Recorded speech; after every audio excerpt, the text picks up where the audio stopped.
So this is actually for a little disclaimer. This is a real an-hour talk that I try to compress in 10 minutes. So let's see how it goes.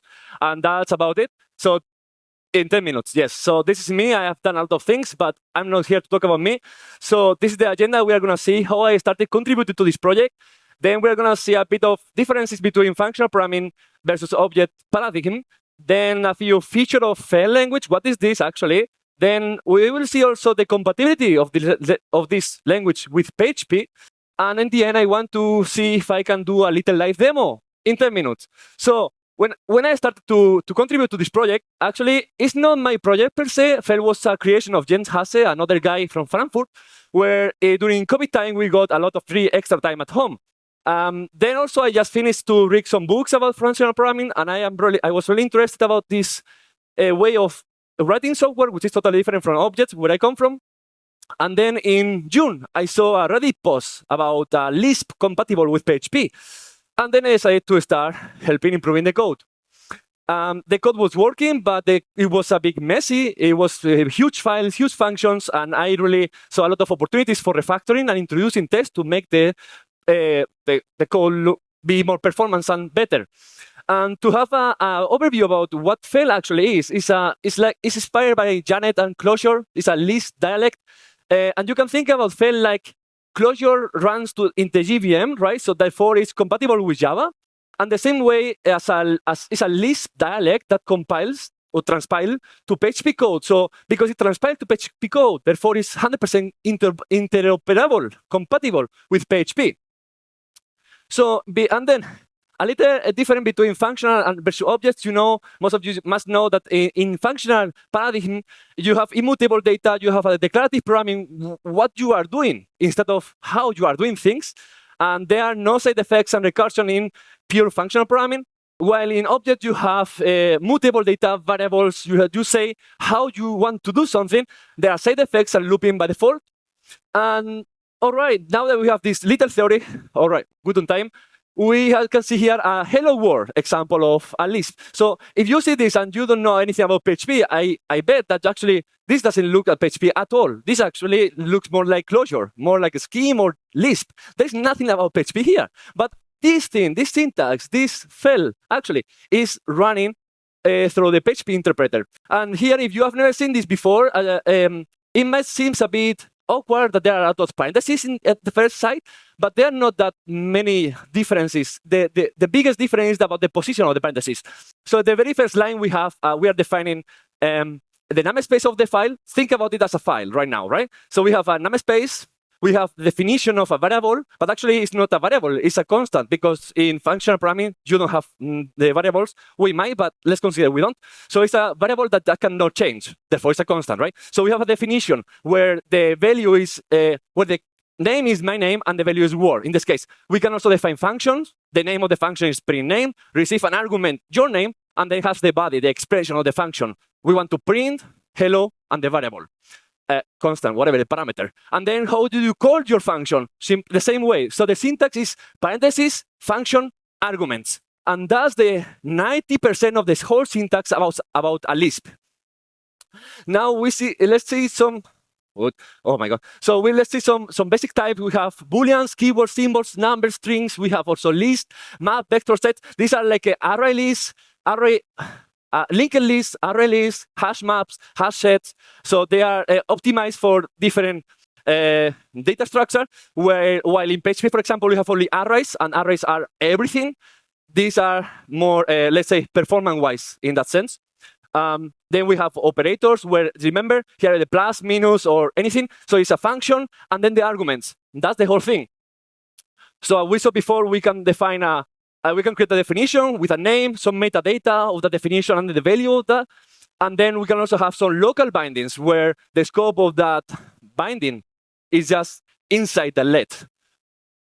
Let's see one control flow statement. We have the if, and I bet that you can see this and you can understand what this is doing, even though you never saw a list before. This is really similar as the ternary question mark colon, right? You have the if, true, the condition, then the truthy or the falsy value.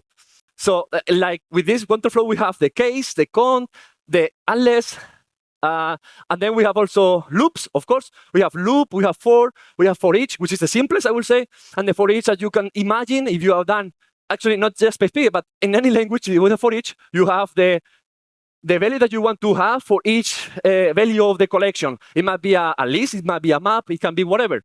And then let's go to global function. We have function, we have global function, as we saw before. We have also anonymous function, which are function without a name, so you can assign function directly to constant variable definitions.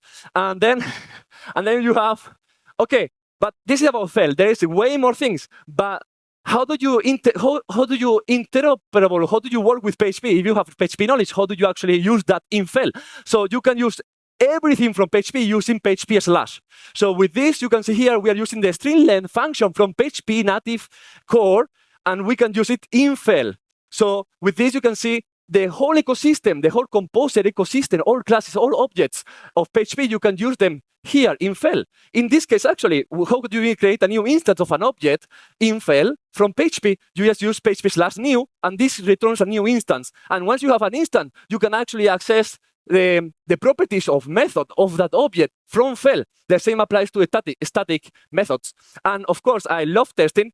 And then we have also a little testing library, and indeed the whole code of Phel is tested in Phel as well, and the compiler in PHP. And we have, I'm really good with the time right now, actually. We have a REPL. Who doesn't know what a REPL is? REPL. Okay, stays there actually. It's a read, eval, print, loop thing where you can write code on the terminal. So in this example here, you can also, we have a Docker image where if you don't have PHP or anything in your local, you want to actually play with Phel, you can simply run this container image in your local, and you will have a image already with a terminal to execute Phel. Yeah, so that's a REPL. This is the whole API that we have, all the functions, all the controls, everything that we have so far about Phel, the entire API. And I wanted to show you a demo of what you can do with this. So I was on a weekend thinking, okay, if I talk about this, wouldn't it be nice if the people actually can see what you can do with this crazy stuff? So here I am running a little game. So this is a snake, but you cannot win. This just, you can just die in this game. But actually, what if you want to actually play for real? This is the snake game written entirely in Phel. And I am playing right now live. It's a, how do you say? It's a, yeah, okay, fine. So this game, when I'm running this code, let's take a look at a little bit of the code. Is it big enough? I don't know. But okay, I'm running this, and here I'm running the simple game function that I am getting from this place.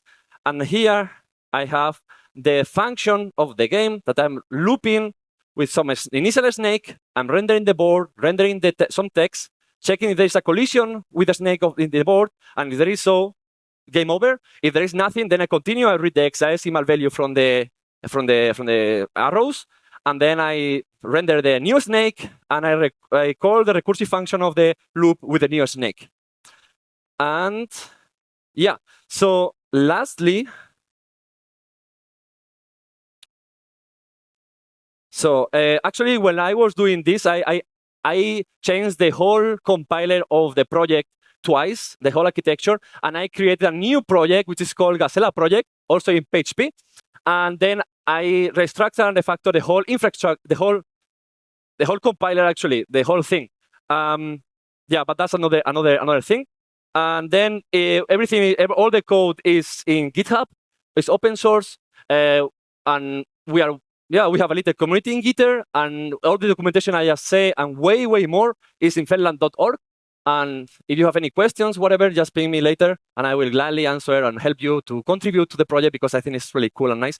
And just one more thing, this is not intended to be a replacement for PHP. Indeed, what we aim for this project is to help PHP developers to go into the functional programming knowledge to get the benefits from that, because I believe that it's not about it's better or worse, but the benefit that you can have while learning functional programming, it can help your object-oriented in your daily work as a PHP developer. And that at least helped me a lot. With this, 10 minutes, thank you very much.